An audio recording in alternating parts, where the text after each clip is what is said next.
अस्सलाम वालेकुम नाजरीन। आज 4 जनवरी 2026 है और दिन है इतवार का। आपके इल्म में है कि अमरीकी फोर्सेस ने वेनेज़ुएला के सदर और उनकी अहलिया को वेनेज़ुएला के दारुल हुकूमत में वाक़े उनके सदारती महल के बेडरूम से उठाकर न्यूयॉर्क मुंतकिल कर दिया और बाकायदा उनके ऊपर फ़र्द जुर्म भी आयद कर दी गई है। गुज़श्ता रात उनकी हथकड़ियों में लगी हुई तस्वीर भी वायरल हुई हैं। अब अमेरिका ने इल्ज़ाम बज़ाहिर ये लगाया है कि उनके ऊपर मंशियात और कोकेन की स्मगलिंग का इल्ज़ाम है, और साथ ही साथ उन्होंने ये कहा कि इनके पास ख़तरनाक हथियार थे जो कि अमेरिका के लिए ख़तरा हो सकते थे।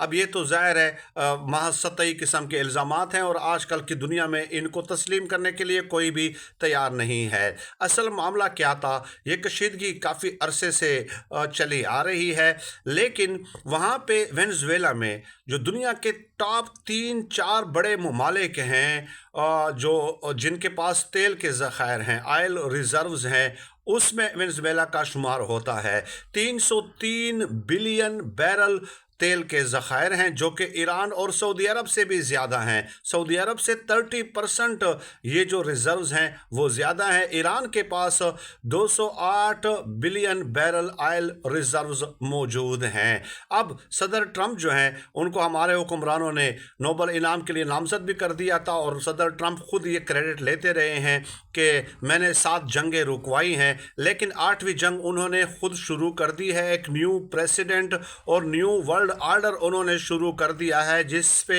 यकीनन दुनिया के ममालिक को तशवीश लाहक है। लेकिन इन सब में रूस के सदर का बयान बड़ा इंपॉर्टेंट है। मैं आपको बता दूं कि रशिया के जो असला फ़रोख्त करने वाले ममालिक में वेनेज़ुएला टॉप लिस्ट में आता है कि वो रशिया से सबसे ज़्यादा असलहा लेता है, और इसके अलावा चाइना की तरफ ऑयल इंपोर्ट वेनेज़ुएला से सबसे ज़्यादा होती है। लेकिन रशिया के प्रेसिडेंट ने एक बड़ी इंपॉर्टेंट बात कही है और बड़ा इंपॉर्टेंट ऐलान किया है कि इस दुनिया में सिर्फ वही सरवाइव कर सकता है जिसके पास ताकत हो, और उन्होंने मज़ीद कहा कि जिसके पास एटमी क़ुव्वत हो। सिर्फ माशी क़ुव्वत होना, सिर्फ ऑयल रिज़र्व होना आपके लिए काफ़ी नहीं होता, बल्कि आपके पास जो है एक असले का जना आपके एक्सपर्टी होनी चाहिए, रिज़र्व्स होने चाहिए, आपके पास एक डिसिप्लिन्ड ऑर्गेनाइज्ड आर्मी होनी चाहिए, और उनके अंदर लड़ने की विल होनी चाहिए, एटमी पावर होनी चाहिए।